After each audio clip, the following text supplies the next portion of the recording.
नमस्कार। आज हम बात करने वाले हैं भारत के स्वतंत्रता संग्राम के दो ऐसे क्रांतिकारी संगठनों के बारे में जिन्होंने आज़ादी की लड़ाई का रुख ही मोड़ दिया।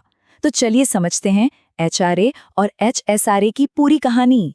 तो सबसे पहले एक सवाल, क्या भारत के क्रांतिकारियों के लिए अंग्रेजों से आज़ादी पाना ही सब कुछ था, या फिर उनका सपना कुछ और था? क्या वो एक बिल्कुल अलग तरह का समाज बनाना चाहते थे? यही सवाल आप देखेंगे इस पूरी कहानी के दिल में है। तो चलिए थोड़ा पीछे चलते हैं। साल था 1920 का दशक। गांधी जी ने असहयोग आंदोलन अचानक वापस ले लिया और इससे बहुत से नौजवानों में एक निराशा सी फैल गई।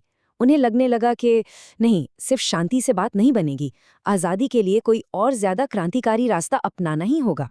तो ये है वो टाइमलाइन जिस पर हम आगे बढ़ेंगे। देखिए, 1923 में एचआरए बनता है, 1925 में काकोरी कांड होता है, फिर 28 में एचएसआरए, 29 में असेंबली में बम और 1931 तक आते आते नेतृत्व का पतन हो जाता है। ये कुछ साल बहुत ही अहम थे।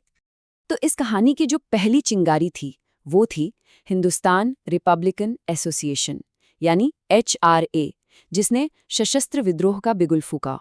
एचआरए की नींव रखी थी रामप्रसाद बिस्मिल जैसे महान क्रांतिकारियों ने, और उनका मकसद बिल्कुल साफ था, हथियार उठाकर एक सशस्त्र विद्रोह करके अंग्रेजों को भारत से बाहर निकालना। उनकी विचारधारा थी उग्र राष्ट्रवाद, जिसका एक और केवल एक लक्ष्य था, विदेशी हुकूमत से आज़ादी। अब देखिए, क्रांति के लिए पैसों की जरूरत तो पड़ती ही है, तो एचआरए ने एक बहुत बड़ा और साहसी कदम उठाया, जिसे हम आज काकोरी षड्यंत्र के नाम से जानते हैं। ये समझना बहुत जरूरी है कि काकोरी में ट्रेन लूटने का मकसद कोई निजी फायदा नहीं था, बल्कि क्रांति को आगे बढ़ाना था। लेकिन इसका अंजाम संगठन के लिए बहुत बुरा हुआ। बिस्मिल और अशफाकुल्ला खान जैसे बड़े बड़े नेताओं को फांसी दे दी गई, और इस एक घटना ने एचआरए की मानो कमर ही तोड़ दी। पर क्रांति की ये आग बुझी नहीं थी। एचआरए तो कमजोर पड़ गया, लेकिन अब एक नई पीढ़ी सामने आई और वो अपने साथ एक बिल्कुल नई सोच, एक नई विचारधारा लेकर आई। और इस नई सोच के केंद्र में था समाजवादी गणराज्य का आइडिया। अब इसका मतलब क्या है?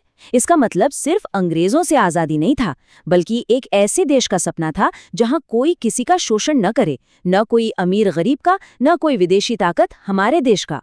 तो 1928 में चंद्रशेखर आजाद, भगत सिंह और सुखदेव जैसे नौजवानों ने इस संगठन को एक नया नाम और एक नई जान दी, हिंदुस्तान सोशलिस्ट रिपब्लिकन एसोसिएशन यानी एचएसआरए। इनका लक्ष्य अब सिर्फ राजनीतिक आज़ादी नहीं था, ये तो एक सामाजिक और आर्थिक क्रांति चाहते थे। रूस की क्रांति का इन पर बहुत गहरा असर था। एचएसआरए के लिए उनके एक्शंस सिर्फ बम और गोलियां नहीं थे, वो उनका मैनिफेस्टो थे। वो हर एक्शन से पूरे देश को अपना संदेश दे रहे थे। जैसे 1928 में जॉन सॉन्डर्स को मारना, ये सिर्फ एक हत्या नहीं थी, ये लाला लाजपत राय की मौत का बदला था। या फिर 1929 में असेंबली में बम फेंकना, मकसद किसी को मारना था ही नहीं। जैसा उन्होंने खुद कहा, मकसद था बहरों को सुनाना। वो ब्रिटिश सरकार और उस पूरी शोषणकारी व्यवस्था को जगाना चाहते थे। और अपने इन तरीकों को सही ठहराने के लिए उन्होंने एक जबरदस्त दस्तावेज लिखा, जिसका नाम था बम का दर्शन। इसमें उन्होंने साफ साफ कहा कि जब बात करने के, शांति से विरोध करने के सारे रास्ते बंद हो जाते हैं, तो क्रांति के लिए हथियार उठाना जरूरी हो जाता है। तो चलिए अब इन दोनों को आमने सामने रखकर देखते हैं, ताकि इनका फर्क बिल्कुल साफ हो जाए। यहाँ पर दोनों के बीच का जो बुनियादी अंतर है वो एकदम साफ दिखता है। एक तरफ है एचआरए, इनकी विचारधारा है उग्र राष्ट्रवाद और लक्ष्य है बस विदेशी शासन को खत्म करना। दूसरी तरफ है एचएसआरए, इनकी विचारधारा है समाजवाद, और इनका लक्ष्य कहीं ज्यादा बड़ा है, एक ऐसा समाजवादी देश बनाना जो हर तरह के शोषण से आजाद हो। लेकिन इन सारे फर्कों के बावजूद एक बात थी जो दोनों में बिल्कुल एक जैसी थी।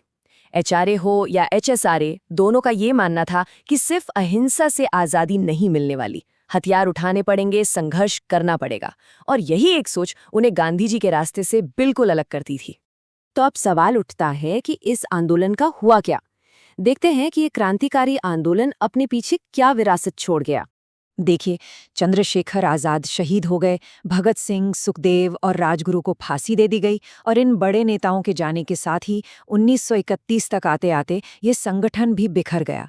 HSRA एक तरह से खत्म हो गया, लेकिन जो विरासत वो छोड़ गए वो हमेशा के लिए अमर हो गई। तो आखिर में हम इसी सवाल के साथ रुकते हैं। सोचिए, अगर भगत सिंह और उनके साथियों का सपना पूरा होता तो आज का भारत कैसा होता? क्या एक समाजवादी गणराज्य की उनकी जो कल्पना थी वो हमारे देश की कहानी को कोई और ही मोड़ दे देती? ये एक ऐसा सवाल है जिस पर आज भी सोचना बहुत जरूरी है।